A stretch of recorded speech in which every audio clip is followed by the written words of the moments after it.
61 and 61S. So welcome to the meeting. Score on the room, identify ourselves for record. We'll start with you, Eric. Eric Croft. Felix Rivera. Big Trey. Epstein. Pete Peterson. Susanna France. Don Weddleton. Forrest Dunbar.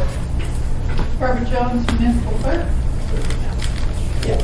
I'm just making sure we can have the. Okay, Felix, All right. this is your baby. Hey, Dick, I'm on the phone, just so you know. I was Amy Dabowski on the phone. I walked in the room. All right. And Chris Costa is here. All right. Good.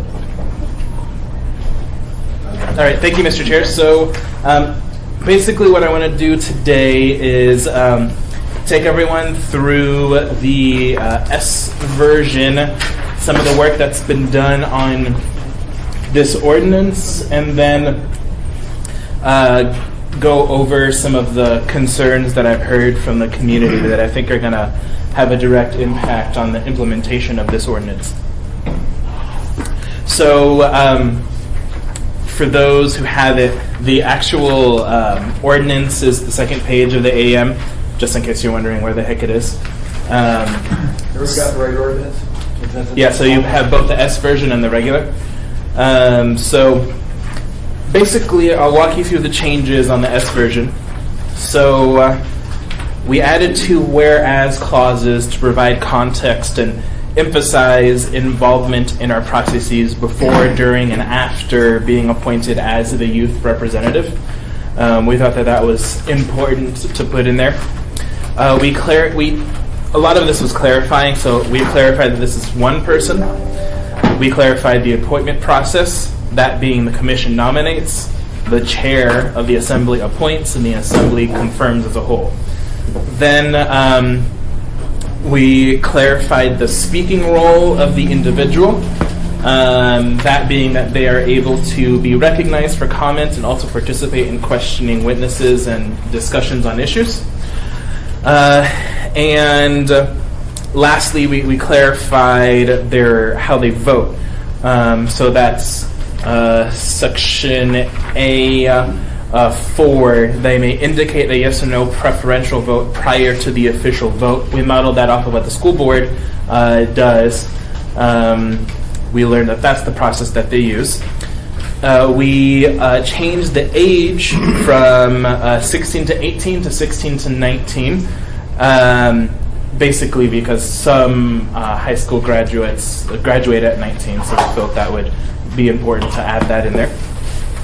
And then we clarified the length of term. So it was, I believe, 3 months to a year was the length, and we switched it from 3 to 6 months with a maximum serving of 2 terms or 1 year. I do want to note that, I'll add that to my next, actually. And then we clarified vacancies and removal, which fits in with both the code on removal of an elected official, as well as the code on the vacancies for boards and commissions. That's sort of where that other language comes from. So those are some of the changes that were made to the S version to clarify and address some of the concerns brought up. Before I go over the concerns that I've heard from youth and youth-serving community organizations, I want to turn it over to the Youth Advisory Commission. Some of their members are here. So, Rainier,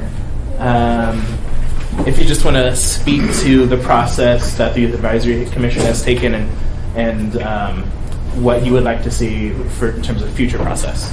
You'll need to give us your full name, because we're taping this, so that way we know who's speaking. So my name is Rainier Hertzig. I'm the chair of the Youth Advisory Commission. We have, on our last meeting, which was in April, we held a public testimony, public hearing open. We didn't have that many participants, but we did have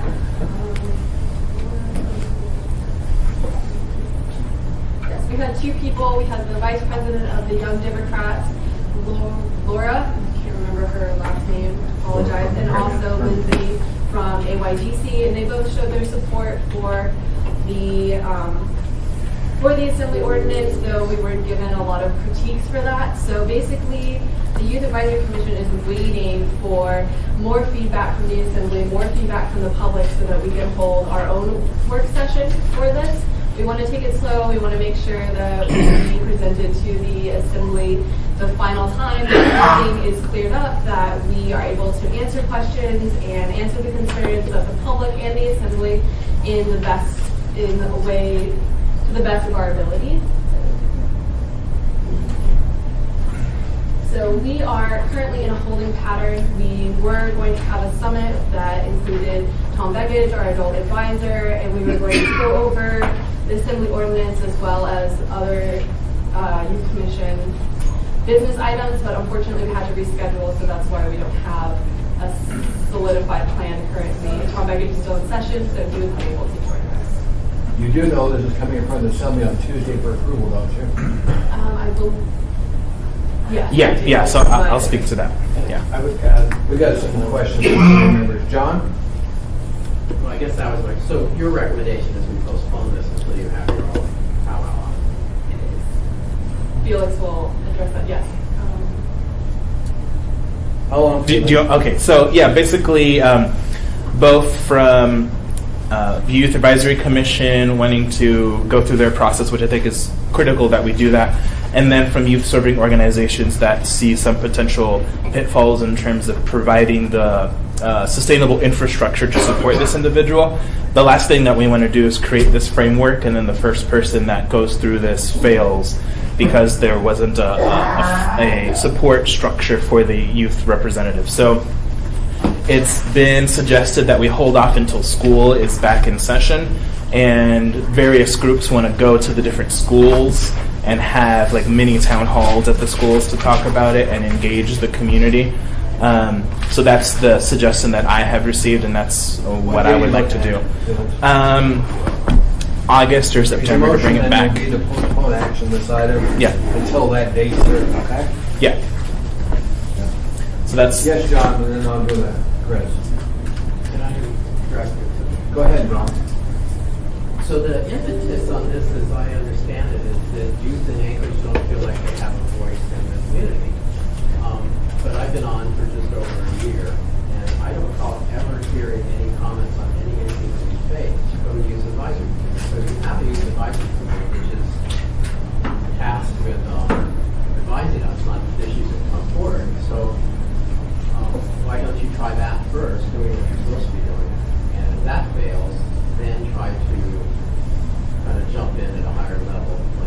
Well, so currently we are doing what we are supposed to be doing by giving our opinion on this assembly ordinance that was brought to us by the assembly. And to be honest, we're a new commission, so we are still finding what we are trying to do. We were presented this by an assembly member who said that this is something that they think they would like to do, and we supported that. So in that, we are doing what we are supposed to be doing, and also we would like to work more closely with the assembly. But for our understanding, we believe that we would get things sent to us from the assembly or sent to us from the municipality in which we would review. And this is the first ordinance that we've received. Okay. We have worked with the city in we've done mini grants. We have represented ourselves with the Equal Rights Commission as well as the Department of Transportation. We attended events with them and gave our opinion as the advisory commission. May I add something?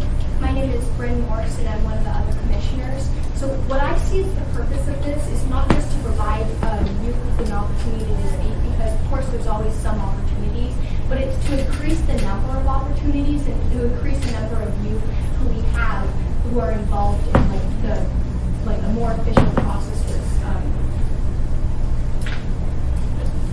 John?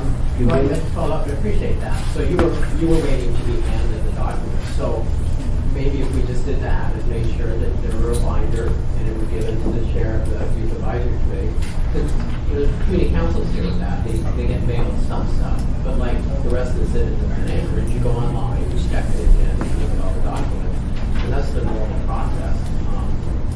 But so if you want to up your game and just have it handed to you, I'm sure we could do that. We would like to do that. We would like to have more communication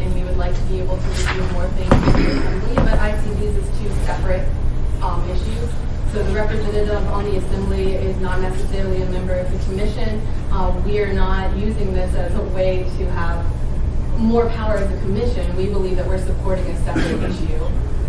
Also, my name is Mascaro, and I think that this new representative also serves as a more powerful but separate role because they're consistently there. So as a commission, we only meet once a month, and then we have our own subcommittees that have other meetings, but they're more focused towards our own specific committee business versus if we were going to get an influx of information, which is wonderful in terms of the community standpoint, but if we were going to get an influx of different resolutions or things that we would have to look over and review, then it might exceed our ability to have our own business and do our own community business. That in itself is important. So we would not necessarily have time to review everything that you guys would send to us in a way that hopefully this representative would have time for.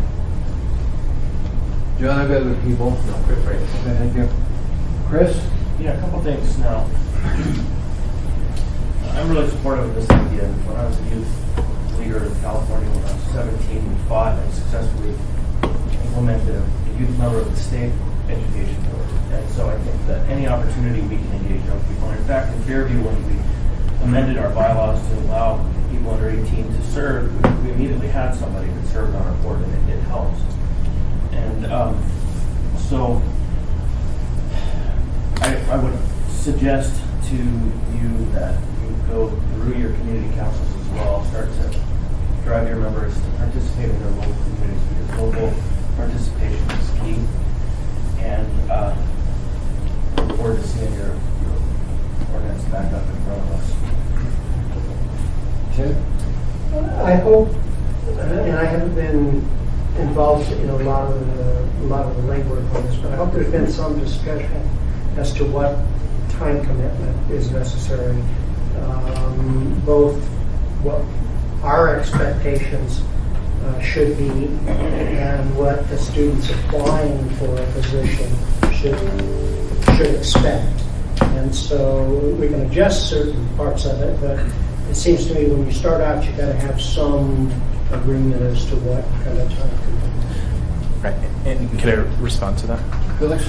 Thank you, Mr. Chair. So, yeah, that's a big part of the impetus for holding off on this, because we haven't been able to come up with that type of agreement, which, as I stated a couple of meetings ago, when we are working on this ordinance, I want to make sure that the foundation of it is strongly supported by the youth in Anchorage. And so in order for us to do that takes a little bit of time. And unfortunately, when we were going through this and when I was talking with various youth serving organizations, issue after issue came up of, oh, what about this, and providing the structural framework of support, which is why I'm asking for it to be postponed a little longer. Yeah, the value of this, excuse me, the value of this is exposure, it seems to me.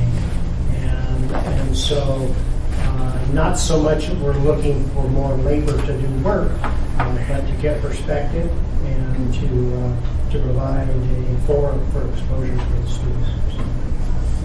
Okay. Eric, anything, sir? No. Thanks. Okay. Flores, anything? Yeah, so I'm very supportive of this. I would have voted for it in its original form, but I appreciate that you guys are going through this, doing this work, and certainly willing to postpone it to make it even better. Like Chris, my first experience was I was 16 years old. I was on the Parks and Rec Commission for Cordova, trying to get a barrier between. It doesn't matter. It didn't work out. But I really died. I was trying to get one bathroom fixed. I couldn't get it done. But it was still a very valuable experience. And I think it was valuable to me, but it was also valuable to the Parks and Rec Commission to have somebody from the high school there. And I think it will be valuable to the Assembly to have. I like this the preferential vote. I hope that stays in as you're going through these revisions, because I appreciate us at least being able to see what this youth representative is saying, and that person doesn't represent all youth, but it's important to have that perspective. I actually was opposed when we dropped the age from 16 to 18. I voted against that, and I'm glad you put it back at 19. I would like to go up to the early 20s again, and with different assembly now. And the reason is because we're talking about time commitment, and there is a certain amount of sophistication that it takes to go through our whole packet and to try to absorb some of it and to provide feedback. And there are some 16-year-olds that can do that, and some 17-year-olds that can do that. But there are also some, I think there's probably a higher percentage of people that are 20 or 21 that might be in college, that might even be able to get credit for this, like we're doing with the Anchorage Assembly internship program, that might have a valuable perspective. So I'm glad you brought it up to 19. I'd like to see you go back to early 20s. If you feel that they don't want that, then that's fine. But I think that sort of cuts against, when we dropped it to 18, that cut against the fact that we thought it was going to overwhelm kids at the same time, because we want to cast a relatively wide net so we can find the right youth that is able to do what we're asking for. Thank you. Thank you. Pete. Thank you, Mr. Chairman. Well, when I was in high school in the previous century, I can remember one of my teachers calling me a student council punk one time. And all we were trying to do is get a vending machine put in our high school so people could buy soda. So yeah, we were cutting edge. And you, Mr. Dunbar, just mentioned something that I thought about. As much time and effort as it's going to take to be ready for one of our meetings, considering the number of pages in the packet, I would think that there should be extra credit or some sort of credit available for the youth representative if we're going to expect them to put that much time in. So, Suzanne, you're next. Okay. Thank you, Mr. Chair. To Felix's point about ensuring there's a sufficient support structure, as a new member of this body, a 6-month term, it seems like that's just maybe the start of Get your feet wet, isn't it? yeah, I mean, just being on here for a couple months and each meeting there's a slurry of new materials. It is a very steep learning curve. And I believe in a previous meeting, the issue of having assigned mentors or someone to work with the representative came up as well. And I'd like to put my name on the list for more mentors too. Great.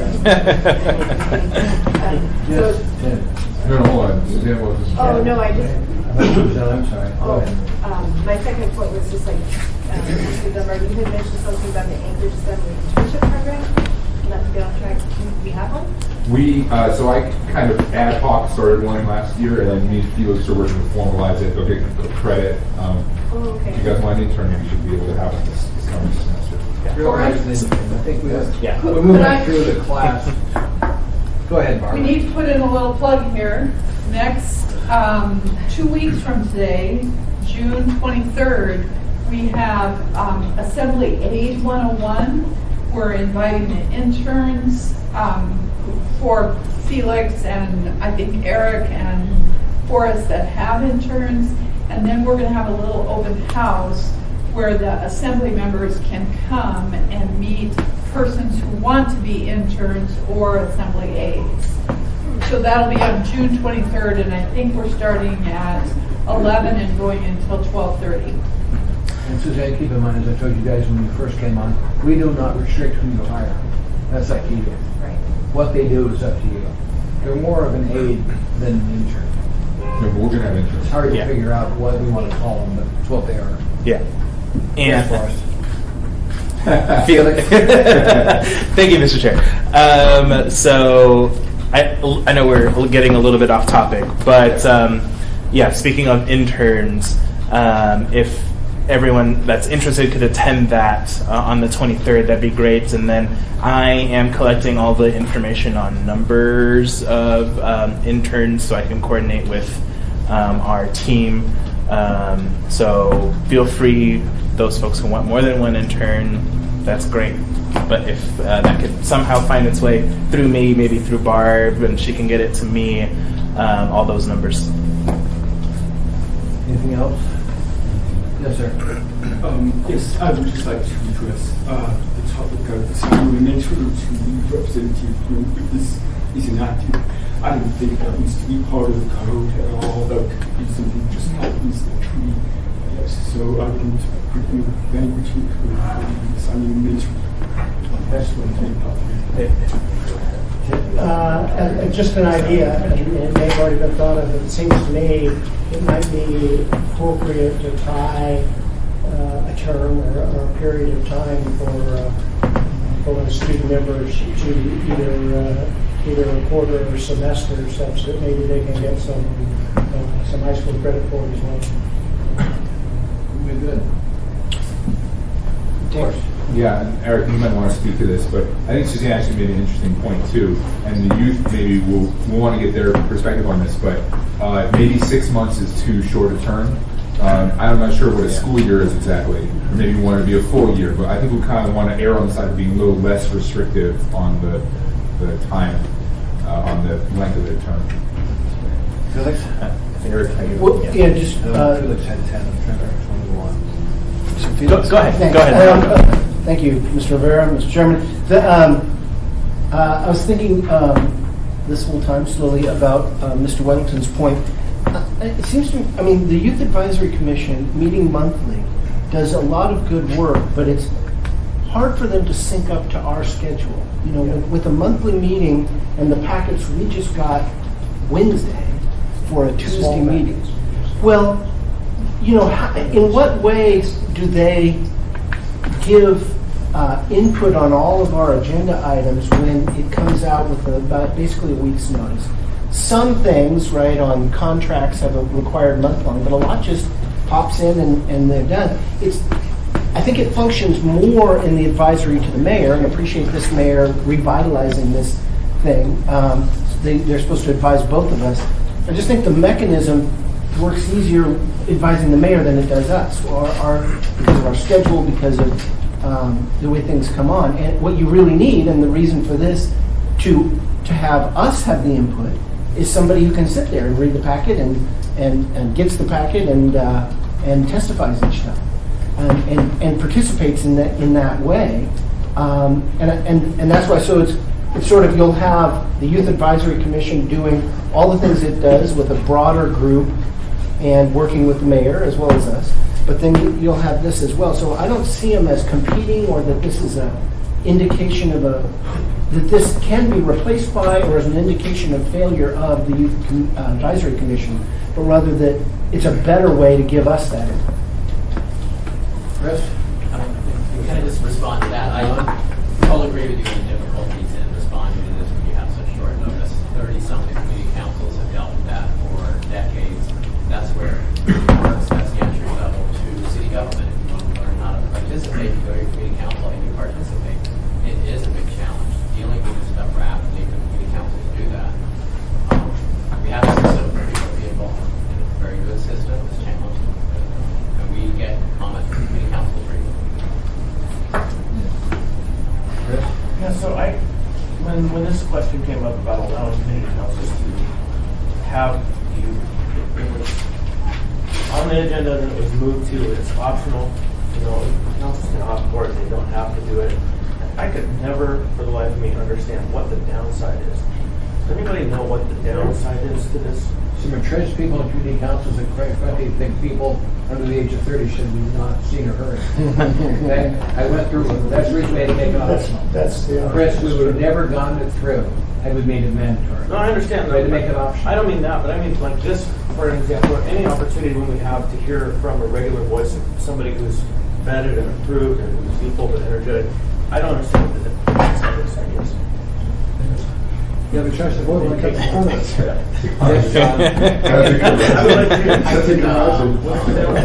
Well, I think for a youth, any kid, youth, whatever, once this month, this is amazing. But a thrill to have this, it's incredible. And you would take that individual and they would be so empowered and smarter afterwards, just as any other person in this community would be. And so who do we pick to give this incredible honor?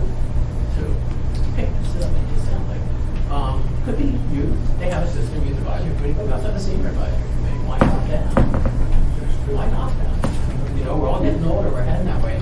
Why not someone from freight advisory committee? But we have a system, and I look at my decades of work with community councils, you have people who decided they're going to make a commitment to take the time to learn how the system works, to participate in the really nice system we have in this city for people to get involved. And there is not one person on those community councils who would not totally want to also do this, to be able to sit up here and see how we function day to day. And they would be much more effective in their roles in the community council where they do have this chance. The youth may come on, may pursue it later, may go on with their life, but we have this huge pool, hundreds of people involved in the community council system who would like this equal opportunity, and they would go back. They've shown that they have an interest, commitment to it, and they would go back and be much better at their job. So if I were to go out there and shoot, we got a spare seat, and Dan, that's right next to me. I'd say give it to someone on the community council. You done, John? I'm done. Well, I could. I wanted to respond to that a little bit, John. So I agree with what you're saying, and I think there are other, marginalized groups that, there are plenty of people like in Muldoon or in Mountain View that I would love to see at the table that traditionally don't participate. I will say, the argument that you, and I think maybe it wasn't you, but somebody made the last time I heard this was, they're 18, they should run for the assembly. Okay, but in the real world, as you know, it's extremely rare we have somebody under the age of 25 or so run and serve. It does happen, but it's very rare. And I would say, for people that want to get involved, that are on the community council, that are a little bit older, that are homeowners, that kind of thing, what do? They run for the assembly. And almost all of us came out of that system in one way or another, right? And so to me, that's an avenue that they can pursue. The typical 19, even 23-year-old, certainly a 17, 16, 17, 18-year-old, just really doesn't have a movement. So that's why I think, given they're huge in number, and so a very large number of people we're talking about, and they have this additional sort of barrier they have to overcome, I think it's valuable to try to tap into that. Yeah, we're doing, thank you, Mr. Chair. Debate, but I guess we can do it here. It's a work session, so we can do it here. Yeah, but it hadn't been a question in the last 15 minutes. I mean, this is a group of people who are prohibited by law from serving on. The 19 gets into, did you just cross the line? But basically, we're talking about people who we've told they can't vote or serve on this body. Yet, we know they're going to be taking over the reins, and a lot of the things we do affect them. So, the seniors aren't prohibited from running, but they are. And so, it's particularly appropriate because so much of what we do affects them, because we want them to be very active when they are allowed to be, when they cross that threshold. And also for the reason Forrest said that, a 19-year-old can run, but it's really, really difficult until you've done enough to put on your resume to win. So as a practical matter, it's not going to happen until 20s. But anyway, you've taken a whole group of people, prohibited them for various good reasons from serving, and yet said all the things we do affect you every day, and we really would like to A, know if we're doing it right from your perspective, and B, we want you to be pre-jazzed so you are ready to do this when you can do it. So no, not every group, not every seniors or retail shippers or whatever, they can all serve on this body. But the people we prohibited from doing it should have a better mechanism to tell us how we're doing it. Suzanne? Question. To the chair, to Mr. Rivera. There's a sunset clause, October 14, 2018. And so if this would not go into effect until September, October, it would be effectively like a 1-year trial. Yeah, so that sunset clause is tied to the Youth Advisory Commission. So basically, when that sunset, it'll come back to the body and we'll extend it. We have some of our commissions have sunset clauses. Maintaining reinforcement, renewing another few years. Revisit it and see how it works. Yes. Not necessarily automatically do it. Eric's comments, I want to second those. There's a lot of wisdom in those things. Moving out of West End. Dean. If I could address the sunset clause, there's a process in place for the Office of Internal Audit. Looks at all board and commission sunset clauses before they come up and brings it before the assembly vote before the October sunset date. So that's just something that's in a whole bunch of board and commissions jurisdictions. I think it's something to be concerned about. Anything, Amy?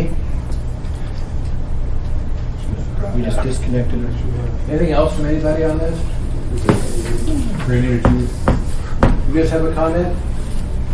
We did, but I think the debate kind of closed, and we don't remember our argument.